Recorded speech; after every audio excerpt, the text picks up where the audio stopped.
So, welcome, and I'm glad you're here. And I'm going to start with the first question since we have our first listener.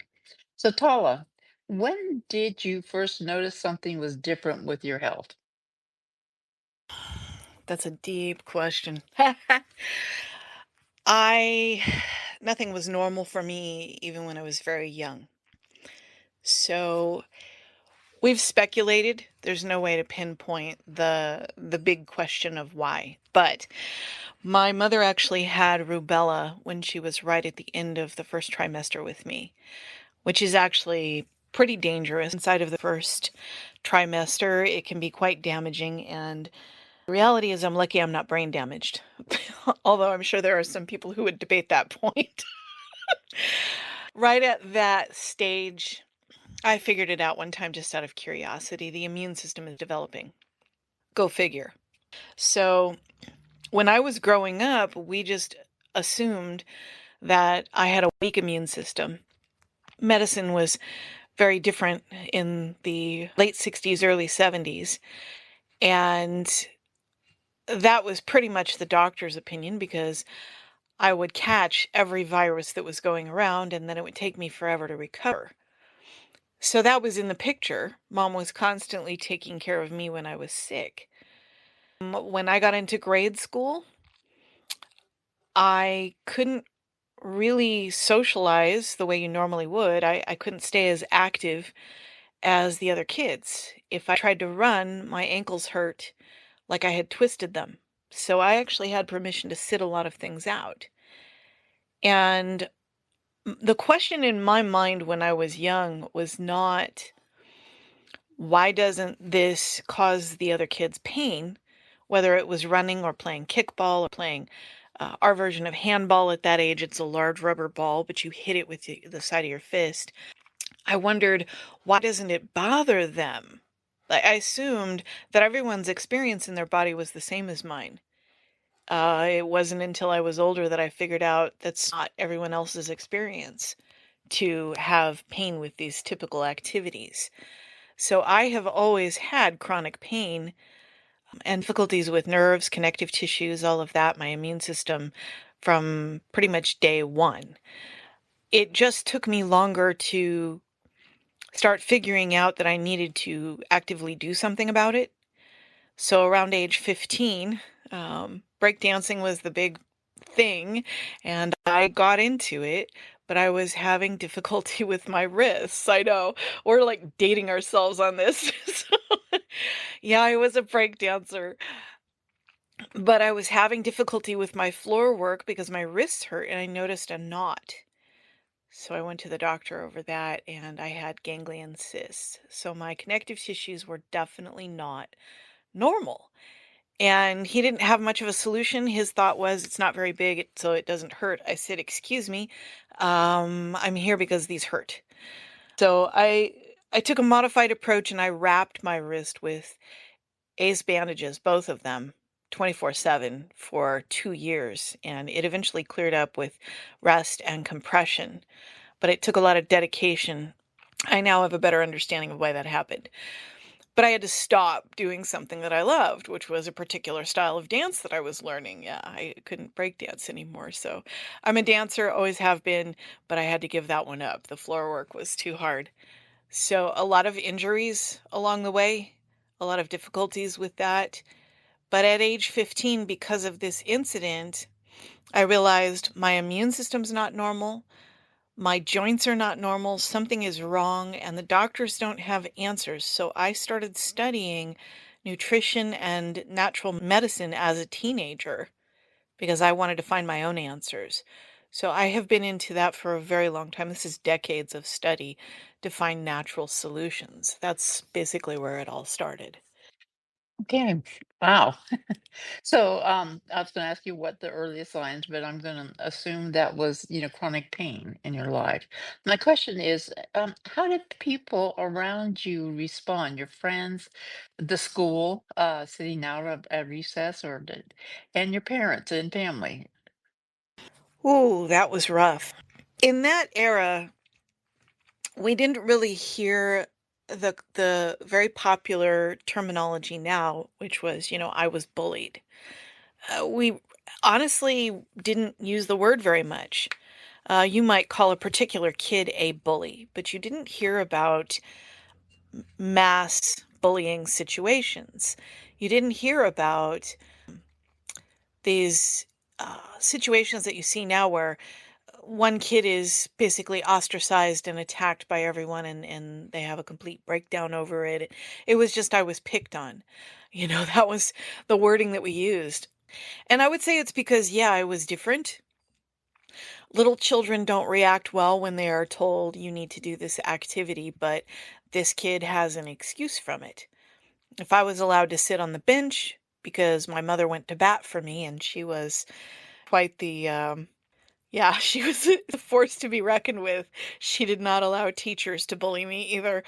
She was the person standing in the gap in many of those situations. So I did have permission to sit it out because there were no answers as to why it was difficult. Between that and the fact that I was just, I don't know, just different, I was the little girl that everybody said, if you play with her, I'm not going to play with you. So obviously as adults, we don't hear it phrased that way, but children are quite literal. Um, I experienced that in a lot of social situations growing up and even as a young adult. I'm not sure what that is with kids, but when they sense something different, there is an ostracization that occurs, and I was kind of excluded. My family is very small.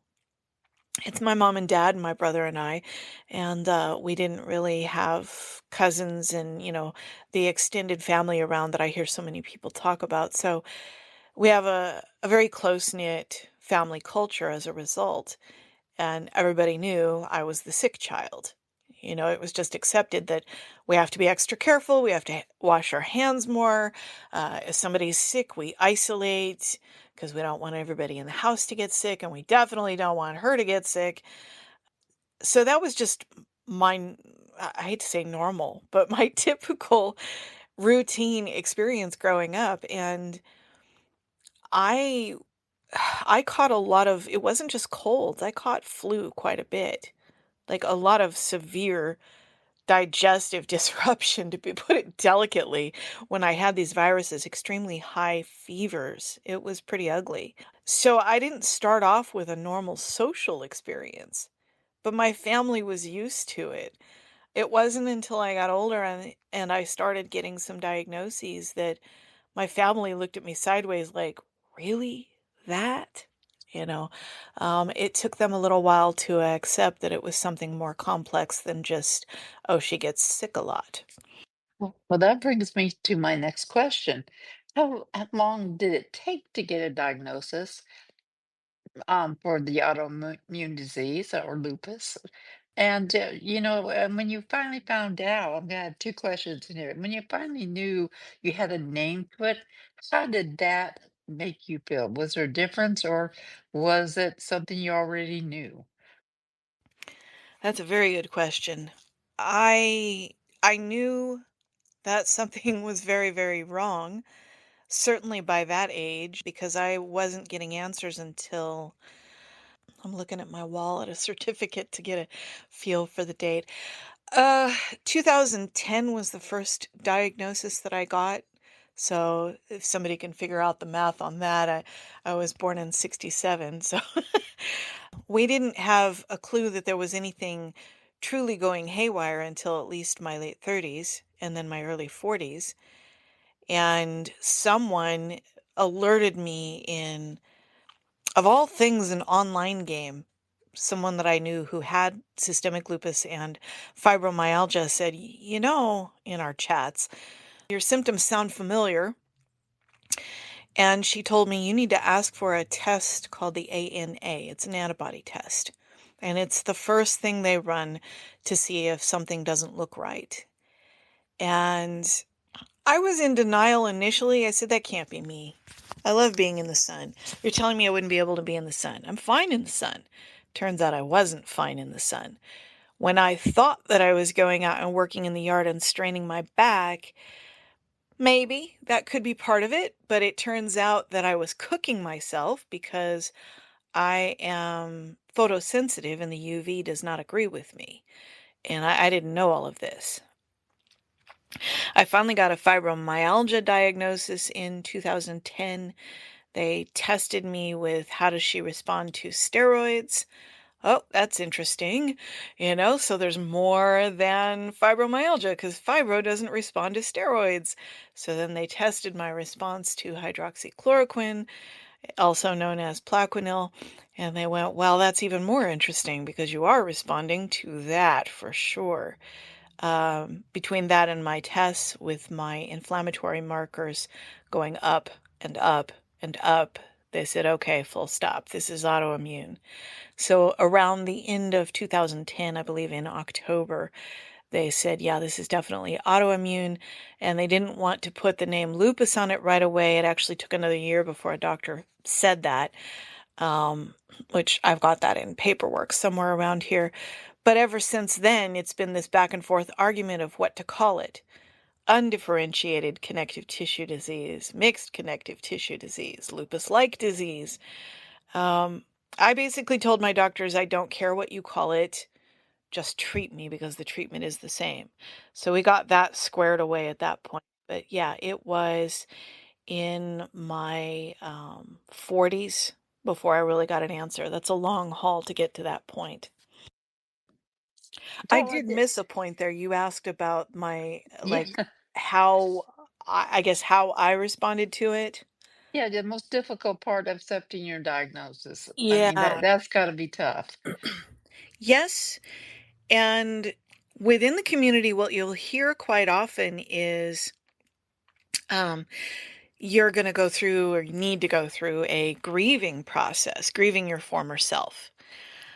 If someone has had a radical change in their life, let's say they started off with a healthy childhood, everything seemed okay, and they get to their 30s or 40s, which is quite common, and all of a sudden this autoimmune disease drops on them, then that makes complete sense. Let's say you were extremely active and you were in gymnastics or sports and motivated and doing all of this stuff and everything comes to a screeching halt. Yeah, that could be a reasonable response to grieve your former self if you're planning on letting go of it anyway. I'll get to what I teach about that later, but for me, it was just I had answers all of a sudden because I was always sick. That was perfectly, like I said, normal. It sounds like a weird word to say, but it was normal to me that this is just the way that I am. So when I got the diagnosis, it wasn't a meltdown fest for me. It wasn't, oh my God, I have this thing and what am I going to do? And, I'm not trying to mock people who have that reaction because I get it. I did have another diagnosis later that I had that reaction to because it came left field. But for the autoimmune disease, it was like a light bulb going on and saying, oh, wow. Oh, okay. Okay, how do we fix it? What do we do? What's my next move? Um, so as a result, for me, it wasn't a bad news thing. It was good. Now we know what it is. Now it has a name. Well, you just mentioned you had another thing that took you out, came from left field. Do you want to talk about that? Absolutely. And this is the reason I was looking at the medical terminology certificate on the wall. That was 2011 that I graduated from that class. So I was going through some testing because things didn't seem right with my cardiovascular system. And I've had arrhythmia and tachycardia, rapid heart rate, and things like that since I was a teenager. And my doctor at that point said, well, how long has it been since your last echo? Because we did one when I was in my 30s to rule out a structural abnormality, and there was nothing. And I said, 10 years? So he shook his head. No, no, that's too long. And I went, oh, okay. So he sent me for an echo. And it came back with my ejection fraction, which is how much blood the ventricle pumps out when it squeezes, which should not be 100% FYI. 55% is normal. Mine was 45%, so it was low. And The next thing I know, I'm sitting in the doctor's office with him saying, "You have left ventricular hypertrophy, cardiomyopathy." And I'm staring at him going, "Cardiomyopathy is heart disease. What do you mean I have heart disease? I'm young. That can't be right." And as he was explaining to me how that ventricle works and what the problem with it was and how we needed to treat it, my mental state just crumbled sitting there. And I left teary-eyed. And they really should not have let me leave in the state that I was in. I sat in my car and I sobbed for 10 minutes before I could drive. And then I went home and I called my dad and I cried some more because my dad's a heart patient, so I knew that he would understand. He could tell that I was upset. I said, "Dad, it's me, you know." He goes, "Yeah." He's all, "You need help?" I said, "Yeah, Daddy, I do." So, he kind of talked me off the emotional ledge and gave me some pointers and from his many years of experience, and I think pushed me in the right direction to take action because I was very scared. You know, in your early 40s, mid 40s, you don't expect somebody to tell you that, no, you can't recover from this. And that was the problem. My doctor said to me as I sat there going, "Isn't there any way that I can improve?" He said, "No, no, this is permanent. We just need to manage it." So, part of what I'm here to tell people is don't ever, ever, ever let a doctor convince you that there is nothing you can do. My mentor recently, I sent him this meme that said, if there's a 1% chance, fight. And he says, "I don't like that." And he drops down to the next sentence and he goes, "If there's a 0% chance, fight." And this has Right. been a long time for me to develop the mindset of it doesn't matter what they say, you are the one making the decisions. I've been teaching that for a long time, but to ingrain it in myself to where it's my automatic response has taken time. So I made the decision at that point after talking to my dad, I'm too young. I'm not going out like that. And I walked out my front door a couple days later and I looked around and I went, well, I have a choice. And I decided to walk to the end of my block. And at that point, I was living with being overweight on top of everything else. My joints hurt, my muscles hurt, everything was stiff. It was difficult for me because of the heart condition to walk any distances. And that one block was really it. I walked that far and came back to the house. And I did that every day until it got easier and I walked it twice. And after that got easier, I walked it 3 times. And of course, when I got to the point where I was walking it 4 or 5 times, I thought, maybe I can walk farther from the house at this point. I feel a little safer. So I was improving. And it took time, but in 1 year, I went back and I proved that doctor wrong because my echo came back at 50 to 55. They were saying about 50%. So my ejection fraction had improved in 1 year. And I continued from there. And today I can tell you that I am at 65%, which is athletic conditioning. And I have been stable there for the last about 5 years. So that is the hope I offer people is that you can recover. That's wonderful. So you went over a couple of my questions. You're reading my mind today, Tala. So, so I'm going to go drop down, and this question is, you have invisible symptoms. People, if I was to meet you on the street and we're down in San Bernardino, and they, ran into us at the market, I wouldn't know, right? There's no visible sign of your illness. S- So with that, you get pushback from people saying, "Well, you look fine." I don't know if you use a handicap plate or you have that, but do you get pushback because you look okay? Yeah, I love this question. And I'll preface it with this because there are a lot of people in the lupus community who do have handicap placards. And it's partly because there are all of these comorbid conditions that make it difficult to walk distances. With some people, they're so profoundly photosensitive that if they were to park, let's say the back row of Costco, y'all know how huge that is, right? Now they got to walk on a hot day, let's say in Arizona where the UV index is extremely high, across that lot into the store. They're going to be under UV lights, which FYI do emit enough UV to cause a problem. Then they're going to walk back across that large parking lot to their car. It's a problem. So I do know people who have experienced getting out of their car, which had a handicap placard, and being verbally accosted in a parking lot as a result. You're not handicapped. You don't need that, right? With some people, they're simply unstable on their feet. They may need a cane, but people assume that, if you're on your feet, it doesn't matter if you have a cane, or maybe you don't have it that day. You shouldn't need that. We don't know. So I would encourage people to, one, be kind, and two, mind your business because you don't know. I mean, God forbid you are one day that person who looks okay on the outside and someone is chewing you out, even cussing you out in a parking lot, saying you don't need that. See, we don't know.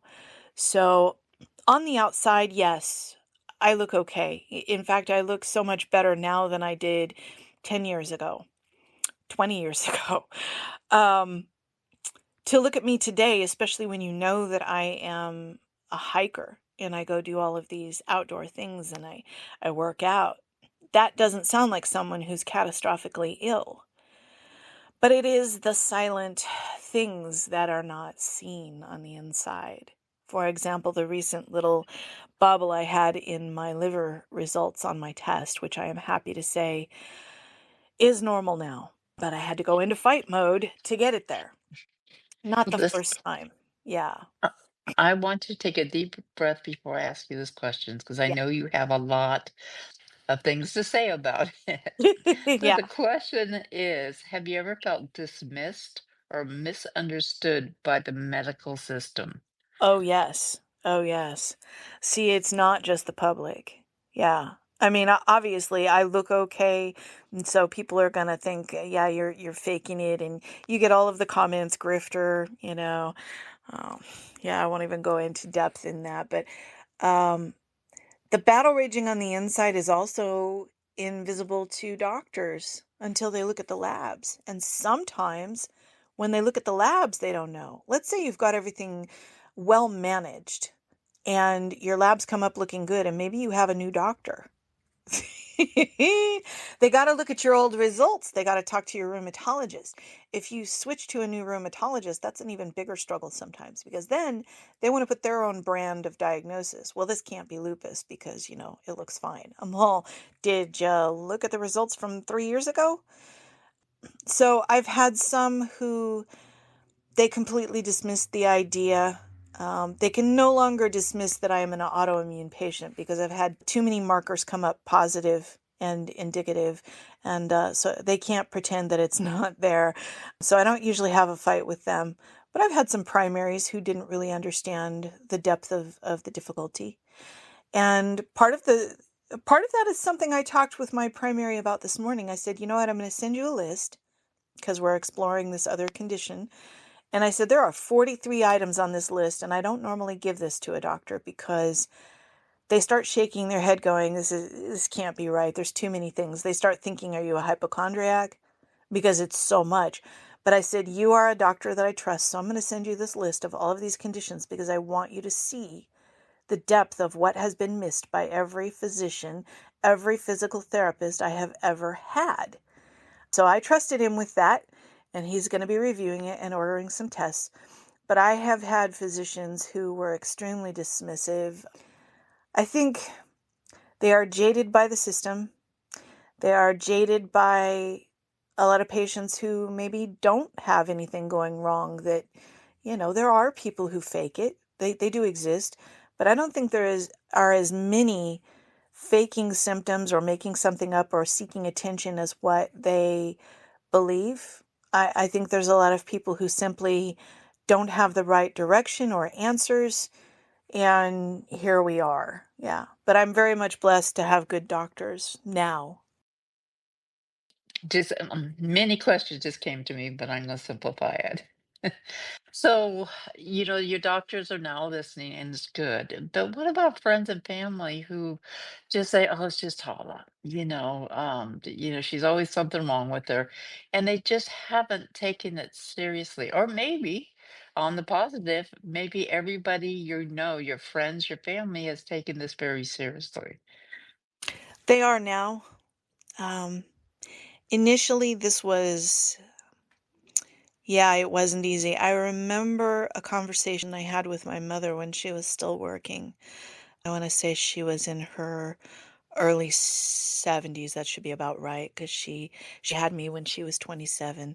So we were standing in the parking lot. I was visiting her on a lunch break. I had done a tour of the building with her. And I was telling her about the fibromyalgia diagnosis. So if I was talking about that, it was before they had actually diagnosed me with autoimmune disease. They were just exploring it. And it was this irony of events because as we stood there in the sun with her telling me, well, I feel like this fibromyalgia is a catch-all diagnosis for we don't really know what it is. And I said, Mom, um, you know, a few years ago, they decided that this was a sufficient standalone diagnosis to apply for disability. I'm not doing that, but I could. And it's no longer seen as just kind of this catch all, we're not sure, dismissive, sort of let's put a label on it thing. It's an actual syndrome. And I have it.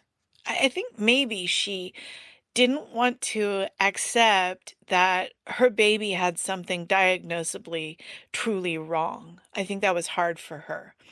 But as we were standing there in the sun, she could see the, across the bridge of my nose and my cheeks started getting red.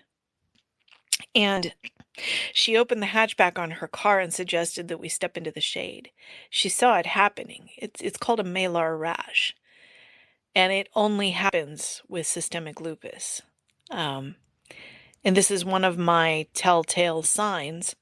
It's not considered a symptom because it's visible. And it's one of the reasons that I actually got a systemic lupus diagnosis because that rash only happens with lupus. And she watched it happen, but neither of us knew enough about it for her to really have it clear in her mind. Um, it was probably a year, maybe not quite that long, but close to it, before she finally settled into understanding no, this is really real. My brother, always the skeptic, kind of looked at me funny. But by now, it's been a number of years. It's been over 10 years, and they all know because now it's all on paperwork, and now I'm on medication and have been for a long time. But yeah, it did take a little bit initially. I can't imagine. I really can't. I wanted to say I can't imagine, but I can't. So I have three questions left, and then for everybody who's joined us, we're going to open it. I'm going to change this to question and answers with Tala, and we're going to, if you want to ask questions or speak, we're going to open the floor here in a minute. So I'm going to give you the three questions. If you get lost, I'll remind you. First of all, what inspired you to start making videos and share your journey? The second one, what message are you the most passionate about of getting out to others with chronic conditions? Because this goes beyond just having a physical chronic, there's mental chronic illnesses. There's so many different things people suffer, and it's hidden. So, and I know you're passionate about, so I want to hear what you're most passionate about. And what do you wish people who don't suffer from invisible illness understood? So let's do the first one. Let's do one at a time. The first one again. Oh, you're going to make me talk more. Okay. Yes. I don't have that kind of memory, Pat. Okay. What inspired you to start making your videos and share your journey? Yes. That's going back to At the time, the only platform I knew of that was anybody was doing this was YouTube. I discovered YouTube and I was like, well, this is really kind of fascinating. And initially, I got to know people in I'm trying to remember it was some type of communities. It might have been MSN had communities and so there were message boards, which was the most similar thing to the bulletin board system I knew from the 80s and early 90s. So I saw videos that people were making, and back then you could get away with using whatever audio you wanted, somebody's music, you didn't get in trouble for it. So I was fascinated. I was like, I can do that. The first video that I made that was an awareness type video, I had actually gotten to know a couple of young men from, I believe, the UK. I'm trying to remember both of their names. It was Sid Bowen, and I can't remember the other one's name. I got to know them here. It was Twitter then. And I heard a song that I loved called Take the Pain Away. And I actually got legal permission from them to use it. So I collected photos and video clips from the community. Everybody was very excited to participate in that.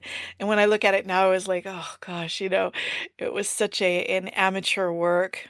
It was so early on. I was using the YouTube editor, such as it was back then, but I figured it out. So I got that video out there. It was nonprofit, had all the permissions. So it raised awareness a little bit, I think. It reached a few people. It made everybody in the community very happy to be able to have a voice. And after doing that, I realized there's a lot of people who want to be heard.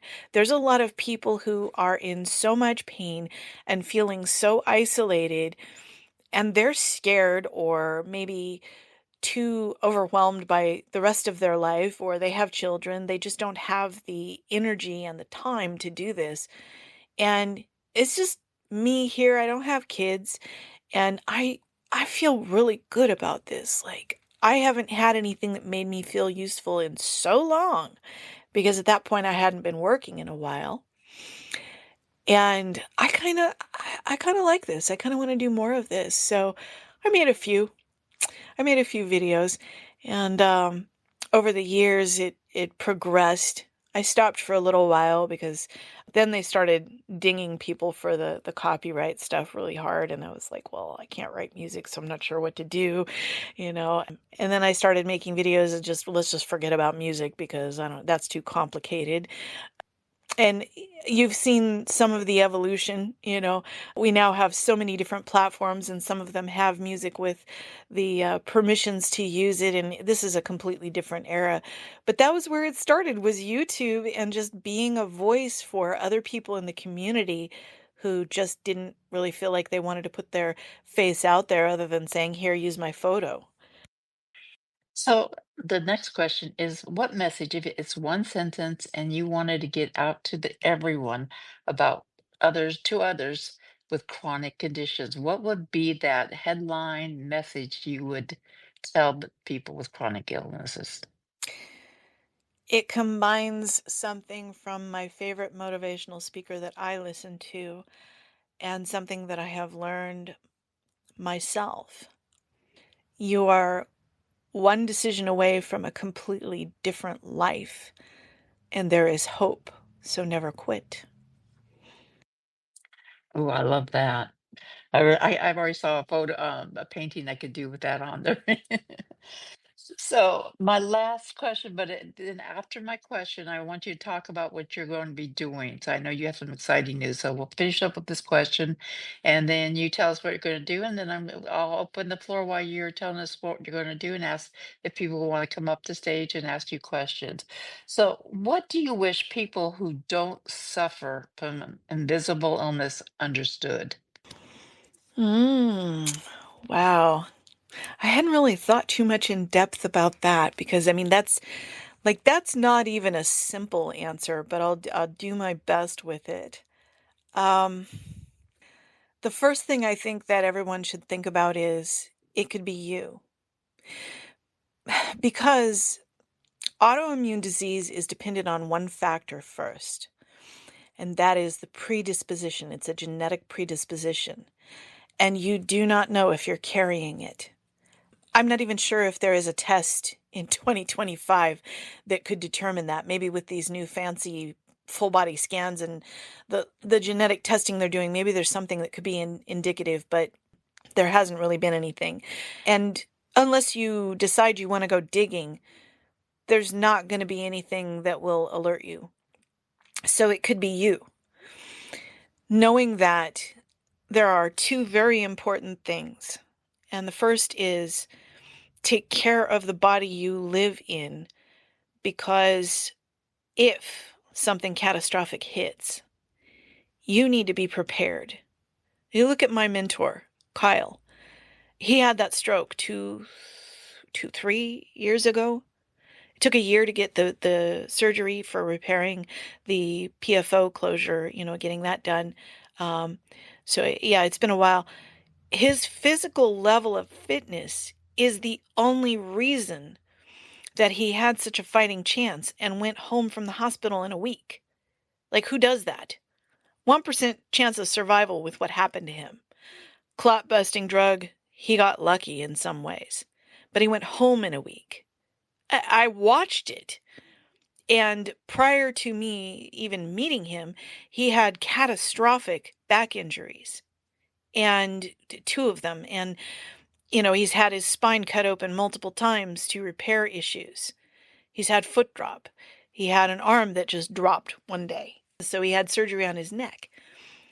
They told him after one of his back injuries, the only reason you are on your feet right now is because of your level of fitness.